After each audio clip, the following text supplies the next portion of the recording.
हमारी आज की वीडियो का टॉपिक है फार्मास्यूटिकल फार्मूलेशन। फार्मास्यूटिकल फार्मूलेशन में हम फर्दर डिस्कस करेंगे टैबलेट्स और कैप्सूल की फार्मूलेशन को। पहले मैं आपको इस टॉपिक को एक्सप्लेन करूंगी, उसके बाद हम इसके क्वेश्चन आंसर सॉल्व करेंगे।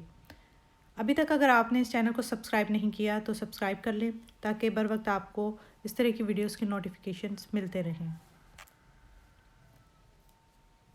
Pharmaceutical formulation. फार्मास्यूटिकल फार्मूलेशन क्या है? फार्मास्यूटिकल फार्मूलेशन इसके नाम से ही जाहिर है। फार्मूलेशन यानी फार्मूला से तैयार की गई कोई चीज़ जिसमें एक्टिव इंग्रेडिएंट और कुछ इनएक्टिव इंग्रेडिएंट शामिल होते हैं। हम तमाम इंग्रेडिएंट्स को मिक्स करते हैं और एक फ़ाइनल मेडिसिनल प्रोडक्ट बनाते हैं। वो कोई टैबलेट्स भी हो सकती है या कैप्सूल्स हो सकते हैं, या कोई भी सिरप्स वगैरह किसी भी फॉर्म में हो सकते हैं। हर फार्मूलेशन में दो तरह की चीज़ें होती हैं, एक एक्टिव इंग्रेडिएंट, दूसरा इनएक्टिव इंग्रेडिएंट। एक्टिव इंग्रेडिएंट वो केमिकल्स होते हैं जिनका बीमारी को ट्रीट करने में काम होता है, जबकि जो इनएक्टिव इंग्रेडिएंट है ये बीमारी को ट्रीट नहीं करते।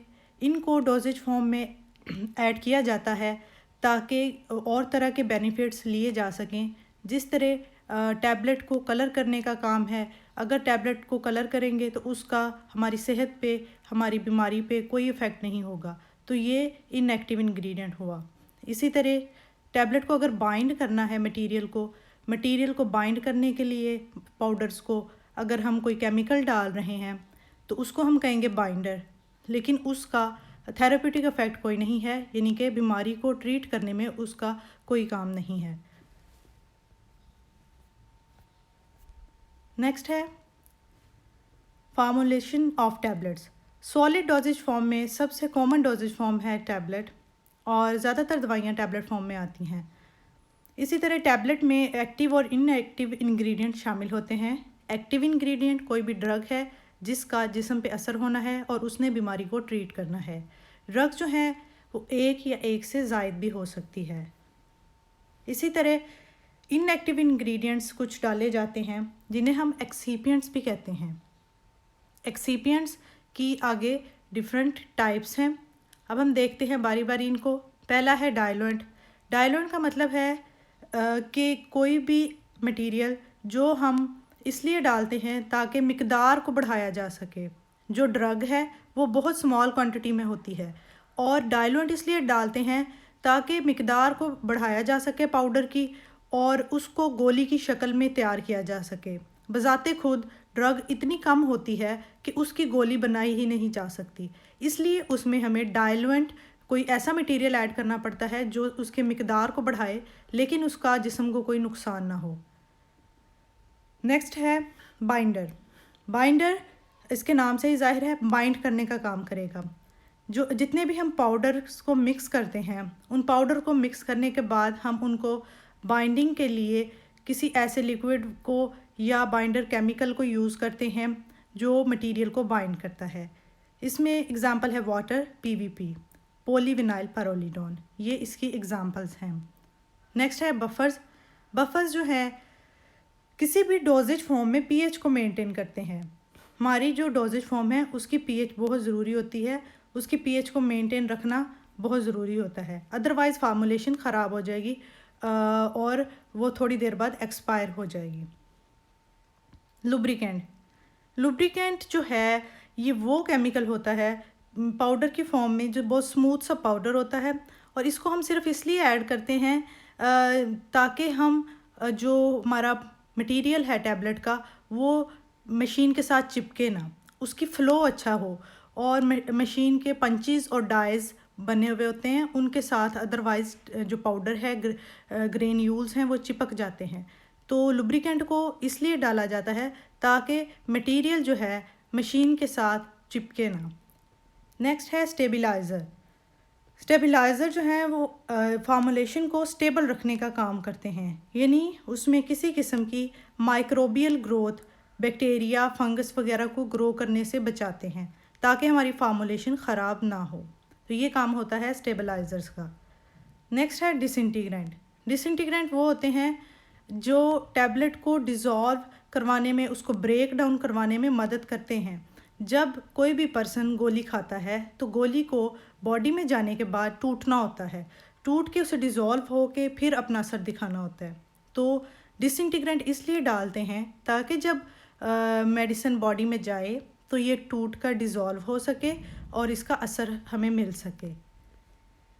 इसमें है example microcrystalline cellulose and alginates. Colourants इसके नाम से ही ज़ाहिर है कलर देंगे। टैबलेट को कलर देने के लिए जो केमिकल इस्तेमाल होते हैं उन्हें हम कलरेंट्स कहते हैं। इसमें एग्ज़ाम्पल है टाइटेनियम डाइऑक्साइड।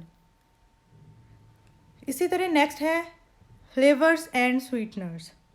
फ्लेवरेंट्स और स्वीटनर्स वो केमिकल्स होते हैं जो बुरे टेस्ट को दवाई के उसे छुपा लेते हैं, उसे मास्क करते हैं और पेशेंट जो है आराम से दवाई खा सकता है, इसलिए इनको डाला जाता है। Sucrose, mannitol. अब आपने देखा होगा कि जितने भी मैंने इनएक्टिव इंग्रेडिएंट बताए हैं इनका किसी भी बीमारी को ट्रीट करने में कोई हाथ नहीं है, लेकिन सिर्फ अगर इन्हें डाला इसलिए जाता है ताकि ये फार्मूलेशन को स्टेबल रख सकें और फार्मूलेशन की शक्ल तैयार की जा सके।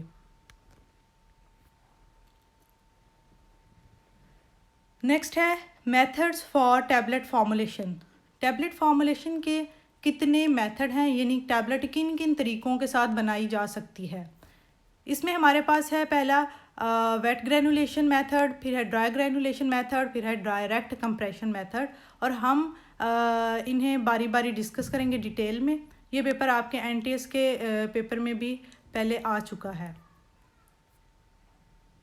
पहला है जी मेथड वेट ग्रेनुलेशन। गोली को वेट ग्रेनुलेशन के मेथड से किस तरह तैयार किया जाता है।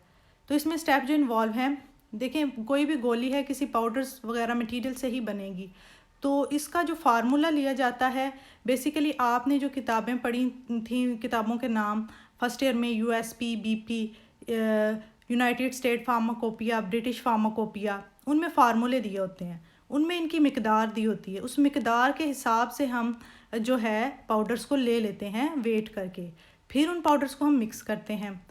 सेकंड स्टेप पे हम क्या करेंगे, वेट ग्रेनुलेशन है तो वेट करेंगे, यानी हम कोई लिक्विड या सॉल्वेंट डालेंगे तो वो वेट हो जाएगा। जिस तरह घर में हम आटा वगैरह गूंदने के लिए पानी डालते हैं तो हमारा जो मटेरियल है आटा है वो गीला हो जाता है और वो एक डो की शक्ल में बन जाता है, वेट हो जाता है, तो फिर हम उससे फर्दर उसके यूज़ करते हैं। इसी तरह इसको भी हम पहले गीला कर लेते हैं पाउडर्स को, फिर हम इसको ग्रेन्स तैयार करते हैं। ग्रेन्स कैसे तैयार होंगे, एक छन्नी लेंगे जाली, उसमें से उस गीले मटेरियल को पास करते हैं, और जब हम पास करेंगे तो नीचे ग्रेन्स की फॉर्म में दाने दाने से बन के वो गिरेंगे, लेकिन वो वेट होंगे, गीले होंगे। तो हम उनको ड्राई करेंगे पहले। ड्राई जो है किसी मशीन से भी किया जा सकता है, या कुछ मटेरियल हैं उनको मशीन के बगैर भी ड्राई किया जा सकता है, लेकिन हमने ग्रेन्स को ड्राई कर लेना है। अब इन ग्रेन्स को ड्राई करने के बाद हम लुब्रिकेंट ऐड करेंगे। जैसे मैंने लुब्रिकेंट का फंक्शन पहले भी बताया कि मैग्नीशियम स्टीरेट एक लुब्रिकेंट है, उसको हमने ऐड किया ताकि जब हम मटेरियल को मशीन में डालें तो मटेरियल हमारा मशीन के साथ चिपके ना। तो स्मूथ फ्लो के लिए लुब्रिकेंट को ऐड कर देंगे ग्रेन्स के अंदर, उसके बाद मिक्स करेंगे अच्छे से और फिर टैबलेट मशीन के अंदर ऐड करेंगे और मशीन जो है इसकी टैबलेट बना के हमें दे देगी। तो ये प्रोसेस था वेट ग्रेनुलेशन का। इसमें वेट इसे इसलिए कहा जाता है क्योंकि हम इसमें सॉल्वेंट या लिक्विड का इस्तेमाल करते हैं। नेक्स्ट है ड्राई ग्रेनुलेशन। ड्राई ग्रेनुलेशन, इसके भी नाम में ही जाहिर है कि ये ड्राई इसके ग्रेन्स बनेंगे। इसमें पानी के बगैर हमने ग्रेन्स बनाने हैं। तो देखते हैं हम इसको किस तरह से बनाएंगे। पहले जैसे मैंने आपको बताया कि हम मिकदार को प्रॉपरली वेट करेंगे, हर इंग्रेडिएंट को उसकी प्रॉपर क्वांटिटी लेंगे, फिर उन सारे इंग्रेडिएंट्स को मिक्स करेंगे और उसके बाद हम उसको कम्पैक्ट पाउडर को जो है उसकी लार्ज टैबलेट फॉर्म में कंप्रेस कर लेंगे। उसको जैसे बड़ी बड़ी गोलियां बना लेते हैं, रफली सी बनाएंगे उसको। उन गोलियों को हमने क्रश करना होता है बेसिकली, तो उनको कंप्रेस करेंगे पाउडर को ताकि लार्ज टैबलेट बन जाएं। जब वो लार्ज टैबलेट सी बन जाती हैं हमारे पास, फिर हम उनको तोड़ते हैं। क्रश करते हैं, हम उनको क्रश करेंगे उन ग्रेन्स को। उसके बाद क्रश करने के बाद हम उसको स्क्रीन करेंगे। स्क्रीन मतलब छन्नी में से पास करेंगे। तो उसके बाद हम जो है कंप्रेशन मशीन में डालेंगे, तो हमारे पास जो है टैबलेट बन के तैयार हो जाएगी। ये था ड्राई ग्रैनुलेशन। इसमें हमने ग्रेन्स बनाए हैं without use of solvent and water. Next है dry compression, direct compression. Direct compression इसके नेम में ही जाहिर है कि डायरेक्टली कंप्रेस करेंगे हम मटेरियल को। इसमें किसी किस्म का ग्रेन्स बनाने वाला स्टेप नहीं होगा, इसमें कोई ग्रैनुलेशन नहीं होगी। सिर्फ वेट करेंगे, उनको प्रॉपर क्वांटिटीज़ में लेंगे मटेरियल्स को, उसके बाद उन इंग्रेडिएंट्स को मिक्स करेंगे और हम डायरेक्टली कंप्रेशन मशीन में ऐड कर देंगे। उसके बाद हमें जो है टैबलेट मिल जाती है इसकी। ये मैंने ब्रीफली थोड़ा सा आपको बताने की कोशिश की है कि ये जो मशीन है किस तरह से काम करती है। कंप्रेशन मशीन, इसके ऊपर वाले पोर्शन में पंचेस लगे हुए हैं और नीचे वाला पोर्शन डाई है। डाई के अंदर पाउडर आता है, पंच ऊपर से आके इसे कंप्रेस करता है। जब ये कंप्रेस करता है तो उसके बाद इसकी गोली बन जाती है और गोली निकल के बाहर इस तरह से साइड पे आती हुई दिखाई दे रही है। नेक्स्ट है formulation of capsule. Solid doses form में कैप्सूल दूसरी doses form common doses form है, और इसमें भी सिंपली हम मटेरियल को वेट करते हैं, मिक्स करते हैं, और कैप्सूल के शेल हमें खाली मिल जाते हैं और खाली शेल्स के अंदर हम मटेरियल को फिल कर देते हैं और उसके बाद ना हम उसको पॉलिश कर देते हैं, क्लीन करते हैं, पॉलिशिंग करते हैं उसकी, और उसके बाद पैक कर देते हैं, तो हमें कैप्सूल डोजेज फॉर्म मिल जाती है। कैप्सूल के जो शेल होते हैं वो 0 से 5 साइज़ का सेल होता है। अभी जिस तरह इसका नंबर है उसके हिसाब से इसका साइज़ नहीं है। 0 साइज़ सबसे बड़ा होता है और 5 साइज़ जो है वो सबसे स्मॉल होता है। नेक्स्ट है जी मल्टीपल चॉइस क्वेश्चन किस तरह से इस टॉपिक में से बन सकते हैं। पहला है pharmaceutical formulation should have all properties except. किसी भी फार्मास्यूटिकल फार्मूलेशन में, चाहे वो टैबलेट है, कैप्सूल है, उसमें कौन सी प्रॉपर्टीज़ जो है होनी चाहिए और कौन सी ऐसी प्रॉपर्टी जो नहीं होनी चाहिए। अब हमने ये देखना है इस MCQs में कौन सी प्रॉपर्टी जो नहीं होनी चाहिए। तो स्टेबिलिटी पहले है, स्टेबल, ये स्टेबल तो होना चाहिए। थेरापेटिक बेनिफिशियल, ये भी होना चाहिए। लेस अनडिज़ायरेबल इफ़ेक्ट, यानी अनडिज़ायरेबल इफ़ेक्ट कम हो, ये भी ठीक है, होना चाहिए। कौन सी चीज़ें जो नहीं होनी चाहिए, वो डी ऑप्शन करेक्ट है हमारे पास। ईज़िली डिग्रेडेबल, यानी कि जल्दी से ख़राब हो जाना, ये हमें नहीं चाहिए फार्मास्यूटिकल फार्मूलेशन में, तो ऑप्शन डी इसका आंसर है। नेक्स्ट है most common dosage forms are. सबसे कॉमन और आम किस्म की डोजेज फॉर्म कौन सी है। टैबलेट्स और कैप्सूल जो है वो सबसे कॉमन किस्म की डोजेज फॉर्म है और ये आपको मालूम होना चाहिए। नेक्स्ट है how many methods are there for tablet compression. ये भी पहले रिपीट हो चुका है क्वेश्चन NTS के पेपर में। नंबर ऑफ मेथड 3 हैं आपको, जैसे मैंने तीनों ही एक्सप्लेन किए हैं, wet granulation, dry granulation, direct compression. तो 3 मेथड हैं टैबलेट कंप्रेशन के। नेक्स्ट है इन विच मेथड डैम्प और wet mass is passed through the screen to form granules. अब वेटिंग का प्रोसेस हमने वेट ग्रैनुलेशन में किया था और वेट मैस को स्क्रीन में से यानी छन्नी में से, जाली में से पास किया था। तो इस प्रोसेस को हम कहते हैं स्क्रीनिंग, और जिस मेथड में ये प्रोसेस यूज़ होता है वो है wet granulation. B answer correct है इसका।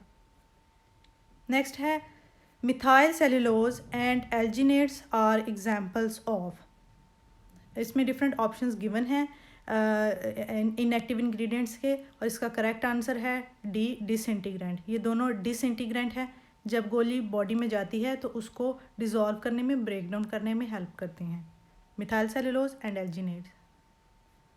नेक्स्ट है microcrystalline cellulose is used as. Microcrystalline cellulose को हम किस फॉर्म में यूज़ कर सकते हैं। तो इसका करेक्ट आंसर है हमारे पास both A and B। C option correct है कि हम बाइंडर के तौर पे भी यूज़ कर सकते हैं और डायलुएंट के तौर पे भी यूज़ कर सकते हैं। इसे MCC कहा जाता है कॉमनली, और इसका नेम है माइक्रोक्रिस्टलाइन सेल्यूलोज। नेक्स्ट है drugs for which we can not use solvent in their formulation, which method is suitable. कौन सा मेथड सही रहेगा उन ड्रग्स के लिए जिनमें हम कोई भी वाटर सॉल्वेंट लिक्विड इस्तेमाल नहीं कर सकते। तो ड्राई मेथड जो है उनके लिए सही रहेगा dry granulation method, option b correct है। नेक्स्ट है which one of the following is lubricant, इनमें से कौन सा है जो लुब्रिकेंट है।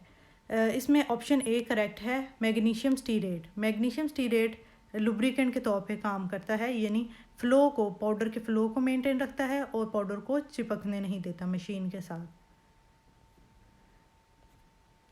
Thank you. अगर आपको वीडियो हेल्पफुल लगी हो तो वीडियो को लाइक और चैनल को सब्सक्राइब कर दें।